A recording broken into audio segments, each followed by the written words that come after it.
Tiruppur MS நகர் பகுதியில் தெருநாய் மீது கொதிக்கும் எண்ணெய் ஊற்றி கொடூரமாக கொலை.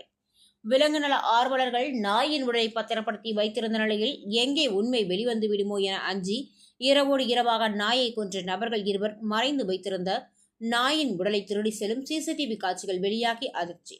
இதுபோன்று மனிதாபிமானமற்று இருக்கும் நபர்கள் மீது போலீசார் கடும் நடவடிக்கை எடுக்க வேண்டும் என விலங்கு நல ஆர்வலர்கள் கோரிக்கை. Tiruppur Kongu main road MS Nagar Chandra காலனியில் திருநாய்கள் அடுத்தடுத்து கொடூரமான முறையில் உயிரிழந்து கிடந்தன. அந்த உயிரிழந்த திருநாய்களின் மீது கொதிக்கும் எண்ணெய் ஊற்றி கொடூரமாக கொல்லப்பட்டு ரோட்டில் கிடந்துள்ளன. இதுகுறித்த தகவல் அறிந்த விலங்கு நல ஆர்வலர் சரிதா சசிகலா உள்ளிட்ட குழுவினர் அந்த பகுதிக்கு சென்று விசாரணை நடத்தியதில் இதுபோன்று 5 நாய்கள் கொடூரமான முறையில் கொலை செய்யப்பட்டு இறந்து கிடந்ததாக பகுதி மக்கள் தெரிவித்துள்ளனர். தெருவில் வாழக்கூடிய திருநாய்கள் தங்களுக்கு அச்சுறுத்தலாக இருப்பதாக எண்ணி அதனை கொல்லும் நோக்கில் உணவில் விஷம் வைப்பதும் உடலில் கொதிக்கும் எண்ணெயை ஊற்றுவது தொடர்ந்து நடைபெற்று வருகிறது. இதனிடையே எம்எஸ் நகர் பகுதியில் தெருநாய் மீது எண்ணெய் ஊற்றி கொடூரமாக கொல்லப்பட்ட உயிரிழந்து கிடந்த நாயின் உடலை பத்திரப்படுத்தி ரோட்டின் ஓரத்தில் வைத்திருந்தனர்.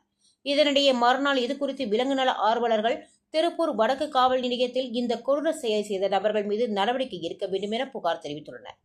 இந்த நிலையில் உயிரிழந்து கிடந்த நாயின் உடலை பார்த்தபோது அங்கு நாயின் உடல் இல்லாததால் அதிர்ச்சியடைந்த விலங்கு நல ஆர்வலர்கள் அருகில் இருந்த சிசிடிவி காட்சியை ஆய்வு செய்தபோது 2 நபர்கள் இரவோடு இரவாக கொலை செய்யப்பட்டு கிடந்த நாயின் உடலை திருடி செல்லும் காட்சிகள் பதிவாகியிருந்தது.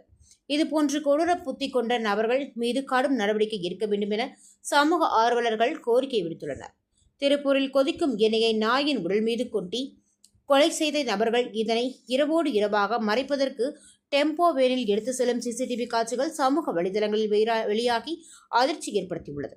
ஏற்கனவே இதே பகுதியில் நண்பன் நாய் உயிரிழந்த சோகத்தில் ஒரு நாள் முழுவதும் அதன் உடல் அருகிலேயே அமர்ந்து நட்பு என்பது சேர்ந்து ஓடுவதில் மட்டுமில்லை, கடைசி பயணம் முடியும் வரை துணையாக நிற்பது என்பதை வெளிப்படுத்தும் வகையில் மயானம் வரை சென்று நட்பு நண்பனான திருநாய் மணி என்பது நட்பின் ஆழத்தை வெளிப்படுத்தியது குறிப்பிடத்தக்கது.